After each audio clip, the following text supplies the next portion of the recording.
একটি ভিডিওতে সকলকে স্বাগত জানাই। বন্ধুরা, আজ আমরা চলে এসেছি পুরুলিয়া পেরিয়ে বাঁকুড়া জেলাতে। বাঁকুড়া জেলার একটি ছোট্ট গ্রাম কদমকানলি গ্রাম।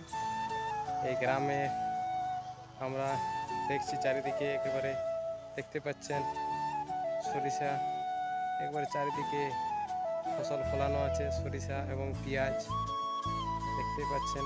আমার পেছন দিকেও এদিকে পুরো একেবারে সরষা, যেদিকে তাকাবেন চারিদিকে একেবারে সরষা এবং পেঁয়াজ।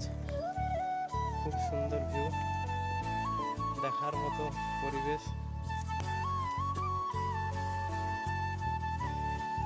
ভিডিওটি সকলে দেখতে থাকুন, আশা করি সকলের ভালো লাগবে ভিডিওটি।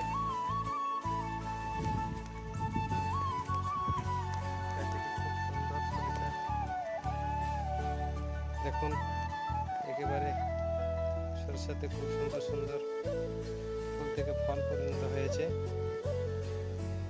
ঠিক আছে।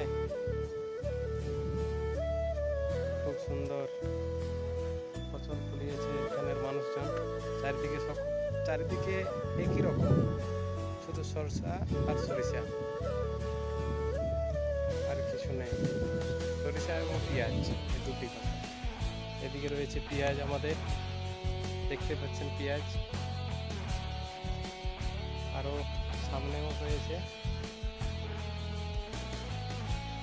যেগুলো খুব সুন্দর।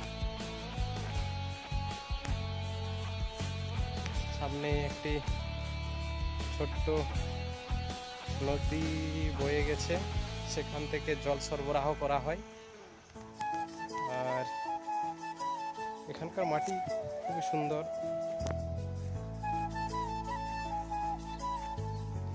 ভিডিওটি বন্ধুরা সকলে দেখতে থাকুন, আর ভিডিওতে নতুন হয়ে থাকলে প্লিজ সাবস্ক্রাইব করে দেবেন, লাইক কমেন্ট শেয়ার করতে ভুলবেন না।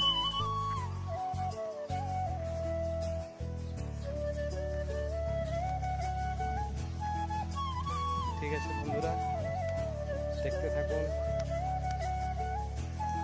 সামনে আরো যে সকল রয়েছে সরষা, সেগুলো দেখার চেষ্টা করছি আপনাদেরকে।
সৌন্দর্য সত্যি খুব মনোরম, দেখার মতো।